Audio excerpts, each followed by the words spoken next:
अनसुनी पूरी कहानी। कलियुग ने गाय को लात क्यों मारी। राजा परीक्षित का न्याय। एक समय की बात है। महाराज परीक्षित अपने स्वर्ण जटित रथ पर सवार होकर अपने राज्य का निरीक्षण कर रहे थे। वे महान धर्मात्मा राजा थे, भगवान श्री कृष्ण के परम भक्त और अर्जुन के पौत्र थे। उनके राज्य में धर्म, सत्य और न्याय का पूर्ण पालन होता था। एक दिन उन्हें सूचना मिली कि उनके राज्य में अधर्म प्रवेश कर चुका है। ये सुनकर वे अत्यंत दुखी हुए और अपने धनुष बाण लेकर दिग्विजय के लिए निकल पड़े ताकि अधर्म का नाश कर सकें। कुछ दूर जाने पर उन्होंने एक अद्भुत दृश्य देखा। उन्होंने देखा कि एक गाय और एक बैल अत्यंत दुखी अवस्था में खड़े हैं। बैल कांप रहा था, उसके 3 पैर टूट चुके थे और वह किसी प्रकार एक पैर पर खड़ा था। गाय रो रही थी, उसकी आंखों से आंसू बह रहे थे। तभी उन्होंने देखा कि एक व्यक्ति जो राजा का वेश धारण किए हुए था, उस गाय को लात मार रहा था और बैल को डंडे से पीट रहा था। ये देखकर महाराज परीक्षित का हृदय क्रोध से भर गया। उन्होंने गर्जना करते हुए कहा, अरे दुष्ट, तू कौन है जो मेरे राज्य में इन पूजनीय प्राणियों को कष्ट दे रहा है? क्या तू नहीं जानता कि यह धर्म और पृथ्वी का स्वरूप है? यदि तू देवता भी होगा तो भी मैं तेरी भुजाएं काट डालूंगा। महाराज परीक्षित ने बैल से पूछा, हे दिव्य पुरुष, आप कौन हैं? आपके 3 पैर किसने तोड़े? आप इस प्रकार दुखी क्यों हैं? तब बैल के रूप में धर्मदेव ने उत्तर दिया, राजन, धर्म कभी किसी को दोषी नहीं ठहराता। दुख का कारण कर्म भी हो सकता है, स्वभाव भी हो सकता है, या अज्ञान भी हो सकता है। इसलिए मैं किसी का नाम नहीं ले सकता।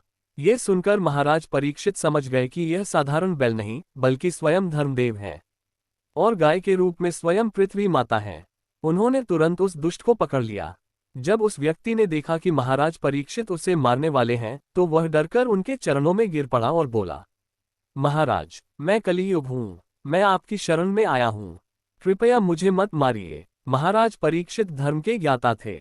उन्होंने शरणागत की रक्षा करना अपना कर्तव्य समझा। उन्होंने कहा, मैं तुम्हें मारूंगा नहीं क्योंकि तुम मेरी शरण में आए हो, लेकिन तुम्हें मेरे राज्य में रहने का अधिकार नहीं है क्योंकि तुम जहां रहोगे वहां अधर्म, झूठ, लोभ, पाप और कलह फैल जाएगा। तब कलियुग ने विनती की, महाराज, मुझे कोई स्थान तो दीजिए जहां मैं रह सकूं। तब महाराज परीक्षित ने विचार किया और कहा, तुम 4 स्थानों पर रह सकते हो, जहां जुआ खेला जाता है, जहां मदिरा पी जाती है, जहां अवैध स्त्री संबंध होते हैं और जहां हिंसा करके मांस खाया जाता है। कलियुग ने फिर कहा, महाराज, ये स्थान बहुत कम है, कृपया मुझे एक और स्थान दीजिए। तब महाराज परीक्षित ने कहा, तुम स्वर्ण में भी रह सकते हो, जहां लोभ और धन के लिए अधर्म किया जाता है वहां तुम्हारा वास होगा।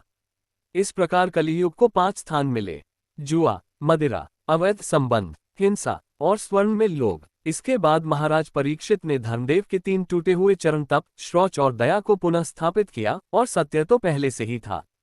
इस प्रकार उनके राज्य में पुनः धर्म की स्थापना हुई। लेकिन कलियुग में एक विशेष गुण भी है। इस युग में यदि कोई मन से पाप सोचता है तो उसे पाप का फल नहीं मिलता जब तक वह कर्म रूप में न किया जाए। लेकिन यदि कोई मन से भी भगवान का स्मरण करता है तो उसे पुण्य प्राप्त होता है। इसलिए कहा गया है, कलियुग में केवल भगवान का नाम लेने से ही मोक्ष प्राप्त हो सकता है। इस कहानी से हमें शिक्षा मिलती है कि जहां लोभ, झूठ, मदिरा, हिंसा और अधर्म है वहां कलियुग का वास है, और जहां सत्य, दया, तप और भगवान का नाम है वहां धर्म का वास है।